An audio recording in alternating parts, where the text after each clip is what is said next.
Bonjour. Bienvenue à l'émission La Parole vivante. Ici le pasteur Régent Joly qui vous invite. Aujourd'hui, un regard sur le sermon des béatitudes donné par le Seigneur sur la montagne. Ce message va nous aider et le Seigneur a le pouvoir de retirer nos masques afin que nous puissions découvrir la vérité sur notre vie et notre cœur. Allons rejoindre maintenant, si vous voulez bien, nos amis Jean-Pierre et Jeff. Voilà le thème que nous aborderons aujourd'hui à l'émission, La Parole vivante.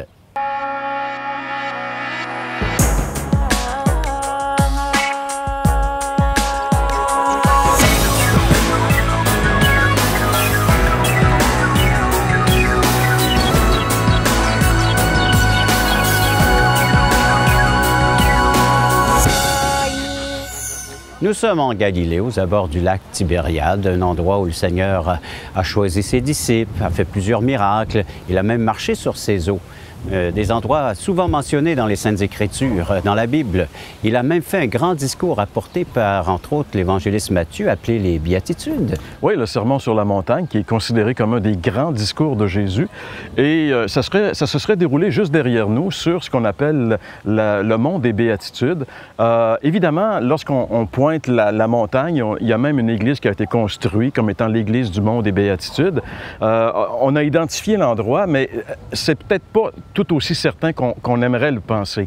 Par exemple, immédiatement après, l'Église primitive a été persécutée. On le voit dans les récits des Actes des Apôtres, entre autres. Les chrétiens ont été dispersés et pendant quelques siècles, ils n'avaient plus accès au site biblique ici. Ils ne pouvaient plus venir ici. Mais il y a un empereur romain qui s'appelle Constantin qui se serait converti. Et sa mère également se serait convertie. Puis elle, étant donné que Constantin était l'empereur, là, elle est revenue ici et elle avait à cœur de trouver les endroits dont la Bible parlait.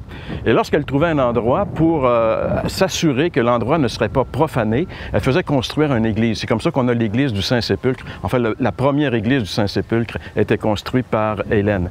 Et donc, c'est à cette période-là qu'on a identifié les endroits. Et en fait, comment ils les ont identifiés? Peut-être à Jérusalem, c'était plus facile. Ici, on a décidé que c'était le mont des Béatitudes. Mais une chose est certaine, même si ce n'est pas exactement cette montagne-là, c'est sûr qu'on est près d'ici. Et c'est là que se sont déroulés ces événements importants du ministère de Jésus en Galilée. Ça, c'est certain. Et puis, c'est important de le rappeler parce que si c'est pas précis, je pense que ça fait partie de la souveraineté de Dieu. Tous les endroits, finalement, ont été des endroits visités par le Seigneur. Ça a été dans la vraie vie, là, dans le sens que tout le monde y vivait. Il faut se rappeler que même dans l'Ancienne Alliance, on ne sait pas où Moïse a été enterré. Et Dieu s'est arrangé non plus à ce que personne ne le sache. On ne sait pas ce que le roi David exactement a été non plus enterré. On sait quasiment rien, sinon les lieux sont là, de manière générale, pour empêcher finalement les gens d'en faire des lieux de culte, d'idolâtrie. Pour le judaïsme, c'était évident, mais on doit finalement se rappeler que pour le christianisme, c'est la même chose. Le Seigneur veut que ce soit en esprit et en vérité qu'on adore et non sur une montagne ou sur une autre. Donc, c'est important. Parce qu'en réalité, c'est pas l'endroit comme tel, mais c'est ce qui s'est passé là qui est important. Oui. Tu sais, je veux dire, comme même au Golgotha, je veux dire, qu'on ne sache pas exactement c'est où, c'est pas important. Ce qui est important, c'est de savoir ce qui s'est passé. Alors ici, ce qui est important de savoir, c'est que Jésus a enseigné un discours qui était révolutionnaire en réalité pour l'époque. Parce qu'il a, on va le voir peut-être un petit peu plus en détail dans l'autre segment, mais il a remis en question tout l'enseignement que les Juifs avaient reçu à travers les siècles, finalement. Bien, il touche le cœur même de la loi. Jésus devient l'interprète officiel. Parce que Moïse a proclamé finalement l'Alliance. Donc, on a tout ça dans les premiers livres de notre Bible. Et après, on a eu finalement les interprètes. Donc, ceux qui devaient nous expliquer comment on applique tous ces commandements. Puis Jésus prend, entre autres, la base des 10, entre autres, et puis il va finalement donner sa définition, son interprétation. Il est le véritable interprète du Père. C'est lui qui donne vraiment le cœur de la loi. Et le but de la loi, c'est de nous amener à la croix. Même dans l'Ancienne Alliance, parce qu'on a tendance à dire souvent que les Juifs avant étaient sous l'Ancienne Alliance, sous Moïse, sauvés par les œuvres de la loi. Ils n'ont jamais été sauvés par les œuvres de la loi. Jamais personne n'a été sauvé par les œuvres de la loi. Jamais. Tous ont été sauvés par la foi, sans arrêt. Donc Jésus ici, il rappelle aux gens le sens même, le cœur même de la loi. Sur l'adultère, entre autres, qui est peut-être le plus connu. Tu sais, même si quelqu'un convoite une femme, il a déjà commis avec elle l'adultère dans sa tête. Donc, à partir de ce moment-là, il n'y a pas grand monde qui s'en sort. Pas vraiment. La loi vient tous nous chercher. Hein, mais c'est son but. D'une autre. Oui. C'est son but. Elle nous atteint. Donc, elle nous amène, encore une fois, toujours à la promesse. La promesse réalisée, qui est la croix. Dans l'Ancienne Alliance, la loi amenait les gens au sacrifice, qui était la promesse à réaliser. Donc, nous, on est dans une alliance maintenant d'une promesse réalisée. Eux étaient dans une alliance d'une promesse à réaliser au futur. Voilà. Donc, c'est dans ce sens-là, je pense qu'il faut comprendre le message de Jésus. Vous voyez, donc, on visite ces lieux, vous y participez par la télévision, des lieux plus ou moins précis. On voit qu'un lieu de recueillement, un lieu à visiter. Vous êtes invité à le faire, et comme nous le faisons nous aussi, mais pas des lieux de culte, des lieux à méditer, à réfléchir sur les faits et les paroles que Jésus a mentionnées pendant qu'il était sur cette terre et dans ces endroits bien précis, ce qu'il a accompli, ce qu'il a dit. Ce que vous pouvez retirer vous-même dans les Saintes Écritures, là où vous êtes, chez vous, en vous procurant une Bible. Et si vous n'en avez pas un exemplaire, ça nous ferait plaisir de vous en apporter une tout à fait gratuitement. Comment le faire? Téléphone 1-877-l'Espoir ou visitez nos sites espoir.ca, toutchrétien.com. Après la pause, on regarde davantage ce grand sermon de Jésus-Christ concernant les béatitudes. La loi ne peut pas être la solution de Dieu parce qu'elle va à l'encontre de la promesse. On ne reçoit pas la promesse de Dieu par la loi, mais par la foi. Assistez à un merveilleux déjeuner de l'espoir dans votre région. Un invité vous racontera comment Dieu a transformé sa vie et comment son cœur, souffrant, a trouvé une joie indicible en développant une relation personnelle et intime avec Dieu et son Fils Jésus-Christ.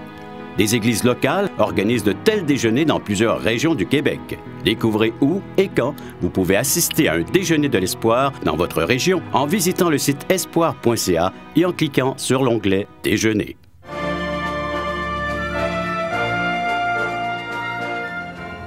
Ce sermon que nous regardons plus en détail se retrouve dans l'Évangile selon Matthieu, les chapitres 5, 6 et 7. Jésus est en train de former ses disciples. Il les envoie en théologie, à l'école, et puis même si la foule assiste, mais il forme ses disciples. Et un premier aspect, c'est les béatitudes. Heureux, bienheureux. Les béatitudes, description de ce que Jésus, finalement, décrit de vraiment l'homme selon le cœur de Dieu. Hein, on pourrait dire? Oui, mais moi, le problème que j'ai avec le sermon sur la montagne, c'est vrai que c'est un grand discours, c'est un des plus grands discours de Jésus, mais quand on le lit et qu'on regarde les exigences de ce sermon-là, c'est un peu décourageant, finalement, parce que c'est pas évident, là. Notre vie est appelée à être mise au défi, en réalité. Ce que Jésus demande ici, là, c'est pas évident. Mais il va même dire, soyez parfaits comme votre Père céleste est parfait. La note est haute. Je pense que la première béatitude, heureux les pauvres en esprit, quand on a lu attentivement le sermon sur la montagne, on réalise que devant les exigences qui sont là, on n'est pas riche. Je pense qu'on peut dire, Seigneur, je suis un de tes heureux parce que je reconnais que... Non, mais c'est quand même spécial. C'est la façon dont Jésus travaille. Hein? Comme il l'a fait avec le jeune homme riche, il n'y a pas comme... Tu sais, si nous, on avait été à la place de Jésus, on lui aurait dit, crois au Seigneur Jésus, tu seras sauvé. Et pourtant, Jésus, c'est pas comme ça qu'il fonctionne. Il la ramène à la loi. C'est ça, parce que je pense qu'on prêche l'Évangile, on donne la bonne nouvelle trop vite. Parce que les gens ne savent pas... Ils sont malades. Exactement. Ils vont dire, Jésus nous pardonne. OK, de quoi? Ils n'ont pas compris l'exigence. Dieu crée un être humain au point de départ. Et Dieu exige des êtres humains devant lui. Alors nous, on pense que si on n'est pas si mal, on est des êtres humains. On a même l'expression « je suis humain ».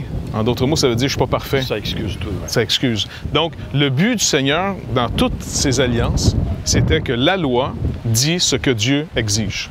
Et il n'y a aucun compromis. Jésus lui-même a dit « je ne suis pas venu l'abolir ».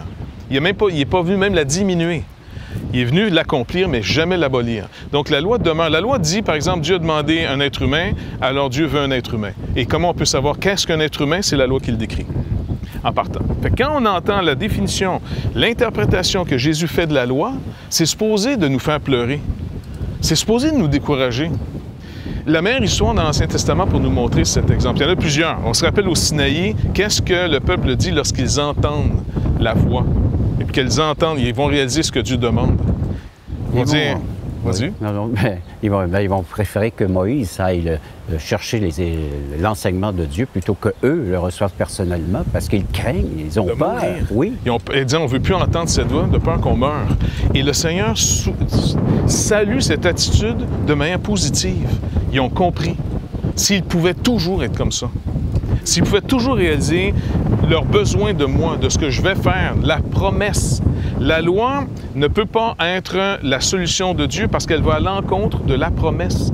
On ne reçoit pas la promesse de Dieu par la loi, mais par la foi. Et c'est ce que l'Ancien Testament, comme le Nouveau Testament, va toujours décrire. Maintenant, Jésus. C'est très bien que le peuple d'Israël s'est enlisé dans du légalisme. C'est enlisé dans une compréhension méritoire. Alors, inévitablement, il leur dit, OK, vous les méritez, pas de problème. Voici exactement ce que ça voulait dire. Ça ne voulait pas rien dire de ne pas le faire. Ça veut dire aussi de même pas le penser. Donc, c'est plus que pas le faire. Et même, tu pourrais dire à quelqu'un, dis, moi, je ne l'ai pas fait.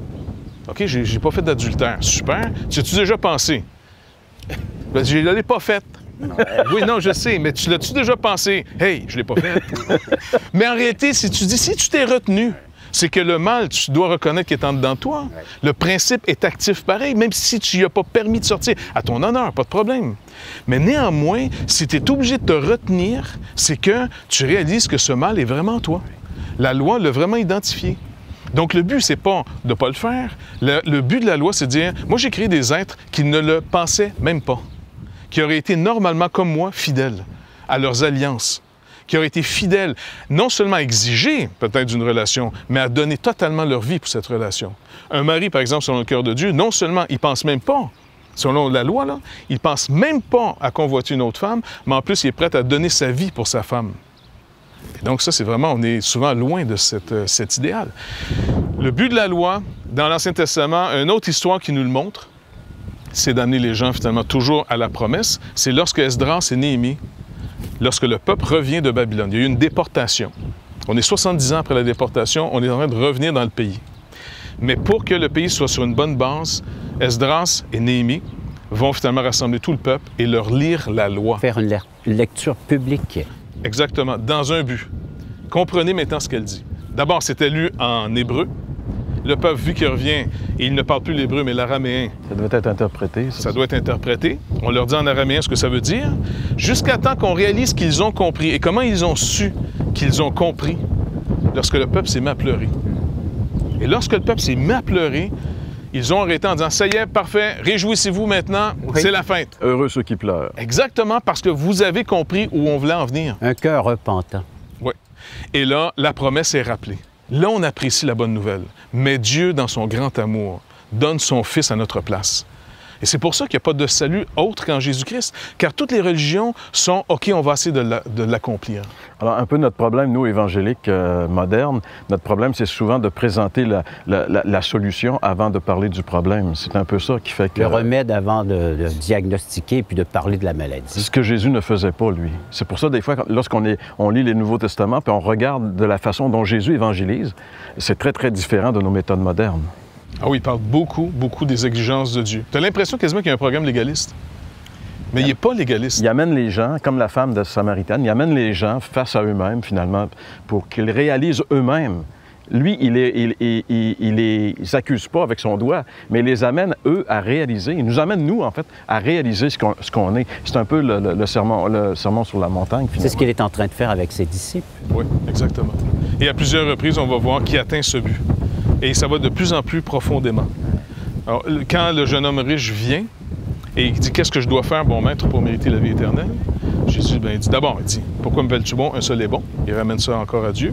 Et deuxièmement, il dit « Fais ce que la loi commande. » Alors, un maître puis un mentor aussi, hein, qui suit vraiment ses disciples. Comment réagissez-vous face à tout cela? Vous avez peut-être une Bible à la maison. Vous la lisez. Est-ce qu'elle vous touche? Est-ce qu'elle vous attendrit? Le Seigneur reprochait souvent, votre cœur s'est endurci, vous ne comprenez pas.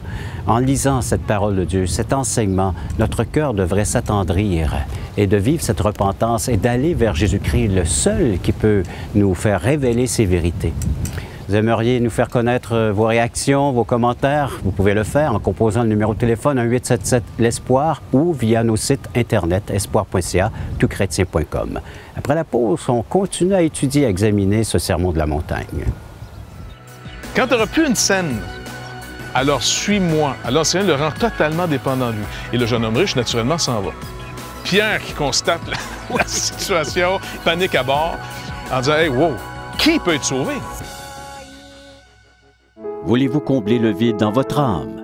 Avez-vous soif d'une sérénité intérieure? La souffrance de votre cœur vous lasse-t-elle?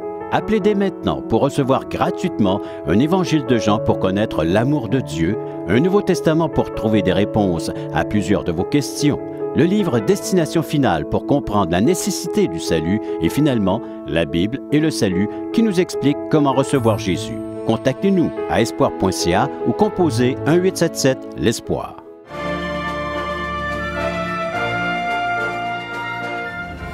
Après leur avoir dit heureux, bienheureux, ceux qui savent ces choses et qui les mettent en pratique, il va dire vous êtes le sel de la terre et la lumière du monde. C'est intéressant parce qu'il dit vous êtes. Oui. À ces gens qui étaient devant lui, juste sur la montagne derrière nous, il y avait une foule. Il dit vous êtes. Après avoir exposé véritablement ce qu'est la loi, il dit « Vous êtes le sel de la terre et la lumière du monde ». C'est toute une responsabilité en tant qu'être humain, en réalité, de ce que le Seigneur est en train d'enseigner ici. Nos vies devraient refléter la gloire de Dieu. Oui, par notre témoignage et en même temps par notre espérance. Et je pense qu'il faut faire attention parce que souvent on dit aux gens qui ont cru aie un bon témoignage. Et des fois, on pousse tellement le témoignage que ça devient une pièce de théâtre. Et les gens qui cherchent pour vrai, honnêtement, les gens qui sont saisis par le Seigneur, qui cherchent pour vrai, sont souvent frustrés de voir un petit peu la pièce de théâtre mal jouée. Parce que le témoignage que je rends aux Écritures, si je ferais, par exemple, d'abord, il s'adresse à Israël. Ce peuple d'Israël, pas nous les nations, mais ce peuple d'Israël est le seul peuple, qui peut identifier le Messie.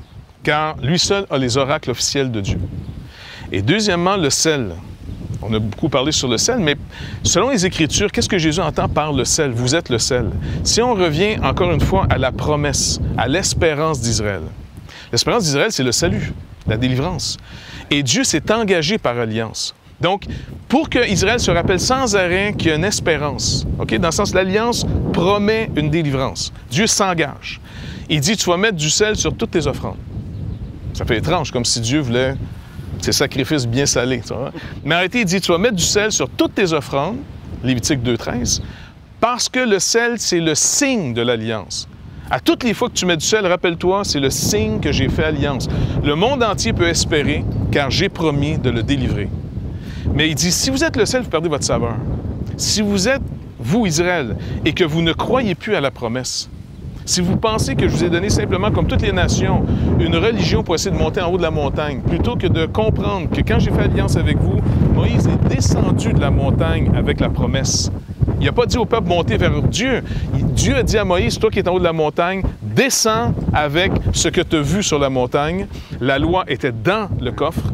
Les promesses sont dans le coffre avec la manne. Le bâton d'Aaron est dans le coffre. Fais ce modèle. Et là, il descend vers le peuple. C'est lui qui descend vers nous. Donc, le but, si on peut parler de l'école de théologie de Jésus, oui, c'est de les amener à un point. Sans moi, vous ne pouvez rien faire. Ou même mieux exprimer, Pierre a vraiment exprimé ça clair, le jeune homme riche vient, il demande encore une fois, comme on l'a dit plus tôt, qu'est-ce que je dois faire pour être sauvé? Qu'est-ce que je dois faire? Le Seigneur dit, bien, écoute, la loi te dit ce que tu as à faire. C'est ça. Je l'ai fait depuis que je suis tout petit. Et Jésus réalise que c'est vrai, il a affaire à un homme qui avait appliqué depuis qu'il est tout jeune son cœur à observer cette loi. Mais il n'a pas compris le but de la loi. Alors, le Seigneur va le pousser plus loin parce que cet homme se confie dans autre chose, dans sa richesse, sa capacité naturelle, sa bonté même, mais qui est vraiment bien représenté avec son argent, parce que c'est un homme riche. Il dit, OK, vends tout ce que tu as, donne-le aux pauvres. Et quand tu n'auras plus rien, suis-moi. Maintenant, écoutez, il faut comprendre pour un juif ce que ça veut dire.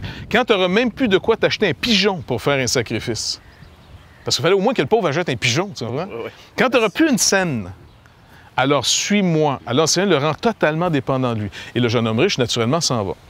Pierre qui constate la situation, panique à bord, en disant, « Hey, wow, qui peut être sauvé? » Puis le Seigneur dit, « Mais impossible aux hommes. » Parce qu'on dit, attends, Pierre, impossible aux hommes. Donc nous, on te suit pour rien. On a tout laissé. On a tout laissé. Nous, on a tout laissé. C'est ça. Le Seigneur d'abord leur dit « impossible aux hommes », mais ce n'est pas impossible à Dieu. Le fardeau revient sur Dieu. Et nous aussi, il faut se le rappeler sans arrêt. On invite les gens à faire confiance, non pas à un mouvement, à une église, à un programme, mais à Dieu fait homme qui est Jésus-Christ. « Venez à moi, vous tous qui êtes fatigués et chargés », Jésus dit. Donc, c'est le but. Donc, le Seigneur veut nous décourager de trouver en nous le salut, la capacité d'en sortir, pour qu'on se tourne vraiment vers lui. Il n'y a pas d'autre espoir. Donc, les deux termes, oui, vas-y, Jean-Pierre. Le but du sermon sur la montagne, c'est vraiment de nous amener au bout de nous-mêmes, pour qu'on réalise notre échec, finalement. On ne pourra jamais y arriver par nous-mêmes. C'est impossible. Et ni même après notre salut. Oui, c'est Parce que bien vrai. souvent, au salut, ça va, mais après ça, il faut reprendre les... On reprend la loi, on dirait, tu sais. C'est l'idée de dire, maintenant, je suis sous la grâce et non plus sous la loi, donc la loi, ça fait plus partie de ma vie. Ça c'est deux extrêmes, c'est vrai. Ouais, il y a l'antinomisme, dans le sens des gens disent, je peux faire n'importe quoi, maintenant, je suis sauvé, je suis pas sous la loi, c'est ce qui n'est pas vrai. Et un autre, c'est dire, j'embarque dans le programme de la loi, là, normalement, j'ai le Saint-Esprit, je devrais être capable. Là, il lit ça, puis il veut tout observer que là-dedans, là, par ses propres moyens, sa force. Là. Mais ça, c'est tout un autre. Puis on en voit des message. chrétiens craquer aujourd'hui. Malheureusement, oui. Pas de mauvaise compréhension. Oui, il faut dépendre du Seigneur tout le temps. Hein. En fait, c'est le message du sermon sur la montagne. Il faut toujours dépendre de lui parce que par nous-mêmes, on ne peut absolument rien faire pour Dieu. C'est clair et net. Pour prendre l'expression de Luther, justement, sur le sermon de la montagne, il dit, au fond, le sermon sur la montagne nous rappelle qu'on est des pécheurs. Et Jésus-Christ nous dit, mais je t'ai pardonné. Donc, on est des pécheurs justifiés. Mais on reste dans la nature de pécheurs. La loi nous le rappelle. Et la loi va nous ramener toujours à la croix, où on entend toujours, mais moi je t'ai aimé, j'ai livré mon corps pour toi. Et là où il a dit, tout est accompli. Oui. C'est à la croix qu'il a prononcé cette parole. De retrouver la grâce, la manifestation de Dieu, le pardon, la réconciliation par son œuvre. Vous pouvez le vivre, vous pouvez le faire maintenant. Vous êtes en train de réfléchir à ces propos que vous venez d'entendre. Vous aimeriez nous les partager, ces réflexions? Vous pouvez le faire. 1-877-LESPOIR, numéro de téléphone à composer en tout temps, ou visitez nos sites espoir.ca ou toutchrétien.com. Un service gratuit après la pause, la conclusion de ce message. Et notre foi devrait être basée sur ce que dit le Seigneur Jésus. Et il nous dit que impossible, par nos propres forces, par notre propre moyen, d'arriver à la note pour entrer dans le ciel, la note parfaite. Espoirpourlecoeur.org aborde des problèmes que tous peuvent rencontrer un jour. Solitude, culpabilité, manipulation, rébellion et adultère. Chaque problème est clairement défini avec ses symptômes et ses caractéristiques. Des pistes de solutions sont données. Le but du site espoirpourlecoeur.org est d'encourager les chrétiens à s'entraider. Pour participer à l'une de nos conférences, consultez notre site espoirpourlecoeur.org.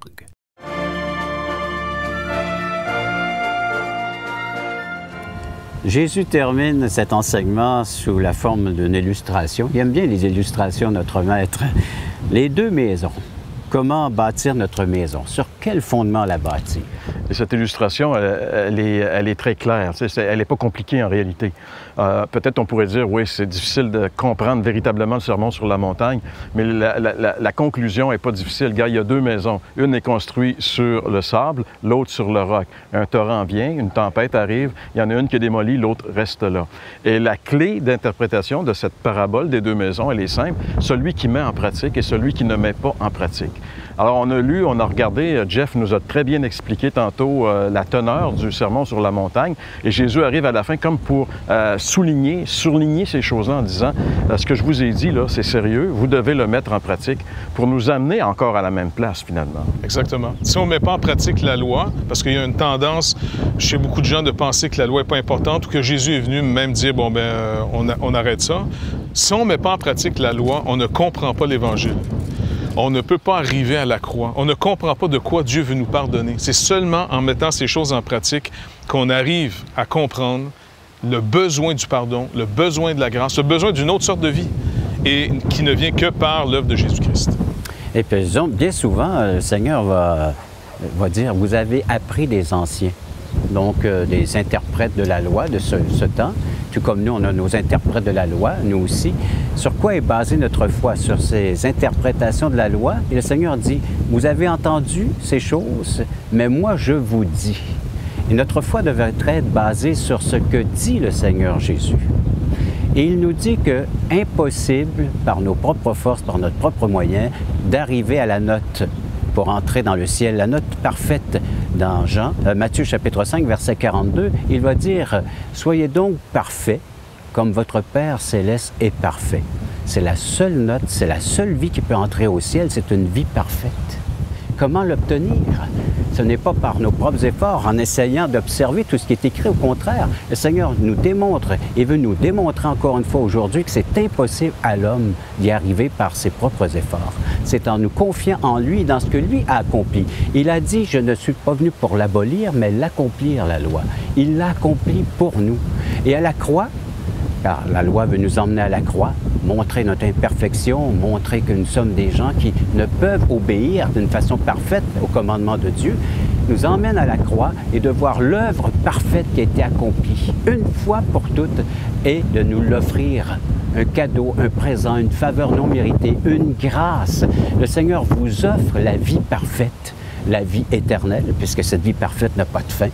Alors, elle ne peut être condamnée à nouveau et notre vie imparfaite a été condamnée et portée, notre nature a été portée par Jésus-Christ afin de nous libérer de cette nature pécheresse et de vivre de cette nature divine, de sa vie, de ce don gratuit qu'est la vie éternelle en Jésus-Christ. Vous pouvez faire ce choix maintenant, d'être libéré de tout ce fardeau, car il appelle cela un joug.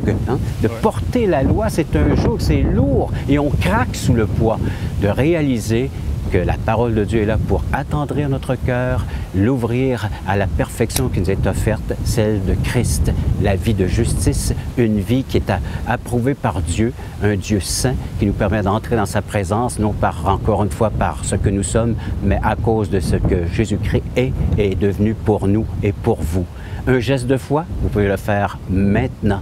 Oui, vous pouvez accepter Jésus-Christ, de dire tel qu'il se révèle dans les Saintes Écritures et de maintenant avoir une vie fondée non sur le sable, mais sur le roc. Une vie qui va être pour l'éternité présentable devant Dieu. Merci beaucoup d'avoir participé à cette émission. Merci à vous tous d'avoir été à l'écoute et je vous invite à la prochaine émission de La Parole vivante.